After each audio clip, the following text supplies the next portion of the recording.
Hey, what's up, guys? Welcome back for another video. So we'll be looking at the 2026 USC Trojans schedule. We're going to look at the roster. We're going to break down the entire schedule game by game and try to see which games they're going to win, lose, and what their final record might be. The pressure's on for Lincoln Riley, but I think he can set a strong foundation this season. I honestly think the future is bright for Trojans. For you Trojans fans, the #1 class coming in, working the portal. You know you're going to have a good offense no matter what. The big question, how much can the defense improve? And now under Gary Patterson, if they get better with this offense that Lincoln Riley has every single season. Yes, they lost some key pieces from last year, but there's enough new guys coming in. They can continue to score points in bunches, but can they keep teams under, that 22, 23, potentially even under 20 points? That would put them in line to legitimately compete in the Big Ten. First things first, guys, hit the like button, subscribe to the channel, drop a comment down below. What games do you think they win or lose? What's your final record prediction? Leave it in the comment section. I will respond to every single comment. If you want to sign up for one of our member teams, check out that pinned comment down below. So the USC Trojans, slowly working their way back up last season, finished last year 9-4, counting the bowl game. That's not bad, but this is a squad in Southern California. You should have top 10 recruiting classes every single season. The legitimate ground floor should be a 10-win, double-digit season every single year. Lincoln Riley was supposed to be the guy to get them back to the mountaintop. Year one, things look really good. Caleb Williams won the Heisman. Defense looked really questionable year two. They got better year three. The defense took a step back last year, but obviously Mayava slinging the ball up and down the field. They might have had the best wide receiver 1-2 combo in the entire country last year. Lemon, Lane, both those guys off to the NFL. Lemon easily top first-round caliber guy.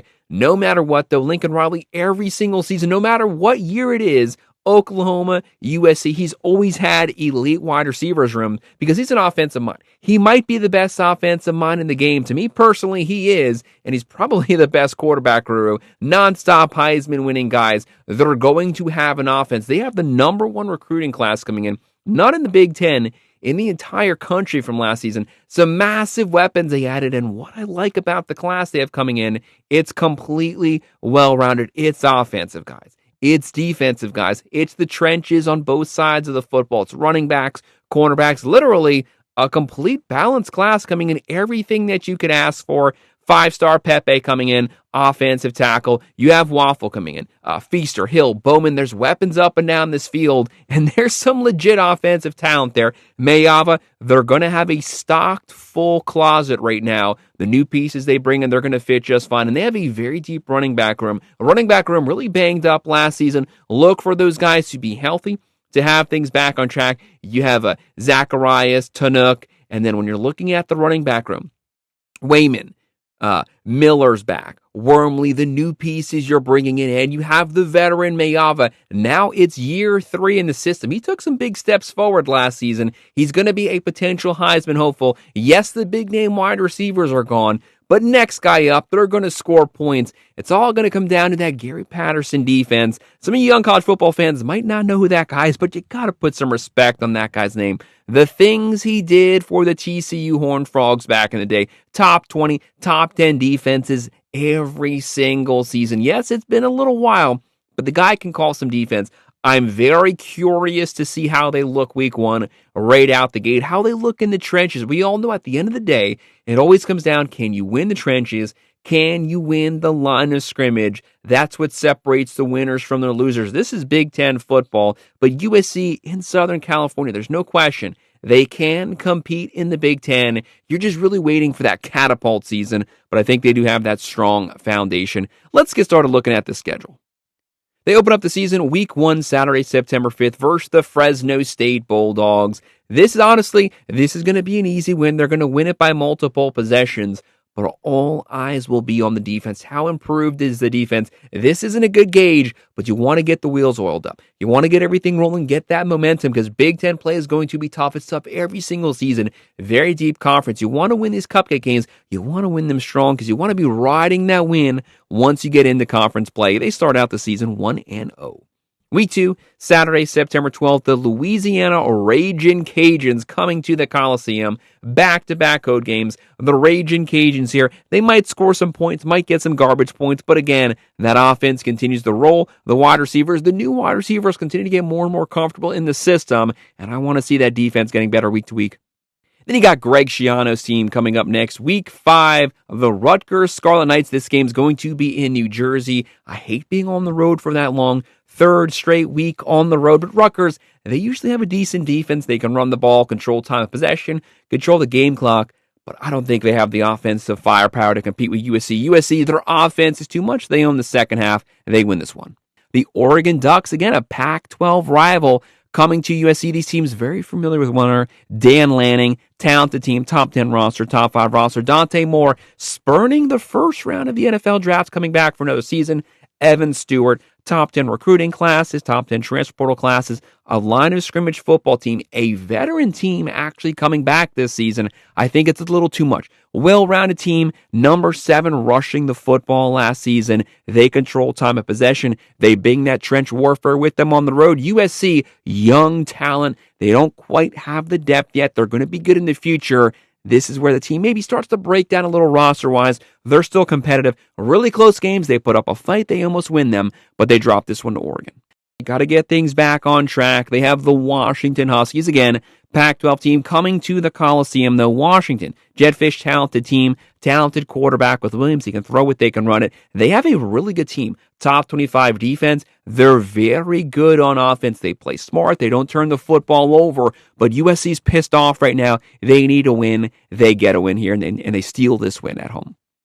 And then the Penn State Nittany Lions going to Penn State. Hopefully this is a night game for Penn State fans. You have the new coach, Matt Campbell. You have Franklin's out. The entire team basically transferred away from Penn State. Matt Campbell bringing in like 60 transfers, practically bringing in the entire roster from Iowa State, including Rocco Beck. 3 years in the system, veteran quarterback. This team's going to be a lot better than people are expecting. But with all those pieces, they're at home, a lot of pressure. I think Penn State, you guys are going to be just fine.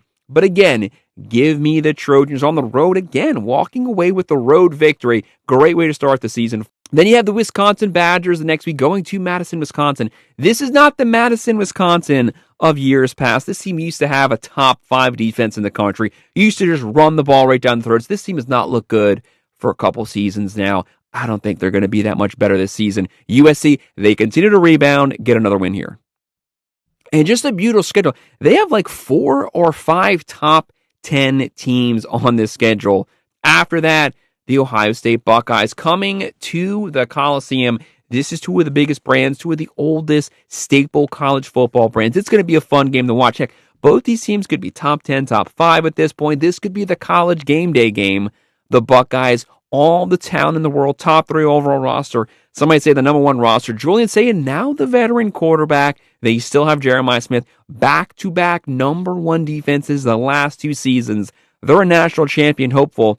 I think the Buckeyes coming on the road with that defense. Defense travels. I trust the Buckeyes defense here. I have Ohio State coming to LA, pulling off the win. Season's still in front of you. It's hard to beat all these Big Ten teams. There's some really good Big Ten teams here. Buckeyes win this one. And then after that, the Indiana Hoosiers going to Memorial Stadium, going to Bloomington, Indiana, playing the defending national champions. But Mendoza is gone, but it's Kurt Cignetti. The guy says it all the time. Google him. All he does is win. This is still going to be a really good team.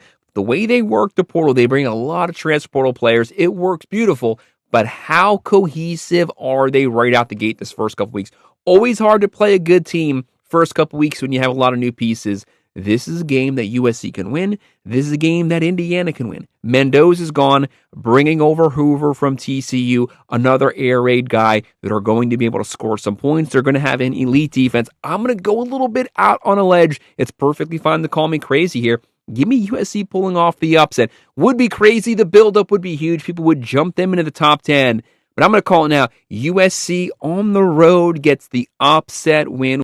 But honestly, this second half of the season is extremely brutal. This is where injuries start to set in. You don't have the roster you had week 1. Next game, the Maryland Terrapins coming to the Coliseum, Los Angeles. Obviously, a lot of new changes with this team. Completely different look for the Maryland team. I don't think they're able to compete. Trojans continue to roll. That offense still a lot. Mayava continues to look good.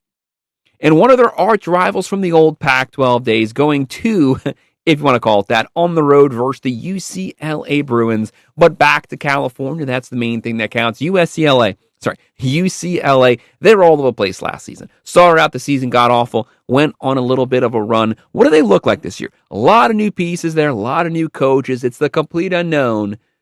But in no world should that team be able to compete with the Trojans unless the Trojans get caught looking at the games ahead. They're on a hot streak. Maybe they get caught not taking this game too serious, a little too full of themselves. I don't think it happens. Trojans win this one. To get to 10 wins would be elite, would definitely get you in the playoffs. Like 9 wins might still get you in the playoffs if you get a couple top 10 wins. They close out the season. As of right now, this is a complete mess. Word is it's going to be BYU, with USC going to BYU this year, and the next year, BYU coming to LA. They have not announced a date for this game. Is it the last game of the season? When is this game going to happen? It's completely up in the air. It is what you call a complete college football mess. There's nothing more fitting. College football is with the NIL, it's a complete disaster right now. The NCAA, they are toothless. They have no bite. There's a complete chaos going on with these teams flip-flopping schedules like this. The Notre Dame USC game, that is a hallmark for college football fans. We got robbed of that going forward. It's a dang shame. It's going to be BYU. But as of right now, I cannot find any confirmation that that's going to be the final week. They haven't agreed on dates. There's a lot of unknowns right now. Probably going to be BYU here, but I don't know it for sure. I don't really know what's going to happen. It's still early out. There's still months and months till the football season starts. If it's BYU, talented team, Bachmeier, the quarterback, freshman last season, throwing the ball, running the ball, really successful, balanced team last year. They just couldn't get past Texas Tech. Lost to them twice. That was their 2 losses during the season last year. That's going to be a tough game. I could see USC winning this one. I can see BYU, but I want to see where that game falls on this schedule. So until we have confirmation on that, just the way the schedule is right now, give me USC finishing this season. That's only 11 games. It is 9-2. That 10th game, when it falls, USC can win it. They'd go 10-2. 10-2 in the Big Ten. You're getting in the playoffs. Guys, that's our breakdown for USC. Hit the like button, subscribe to the channel, drop a comment below. Which games you think they win or lose? What do you think their final record is? Leave it in the comment section. If you want to sign up for one of our member teams, check out the pinned comment down below. And as always, thank you for watching.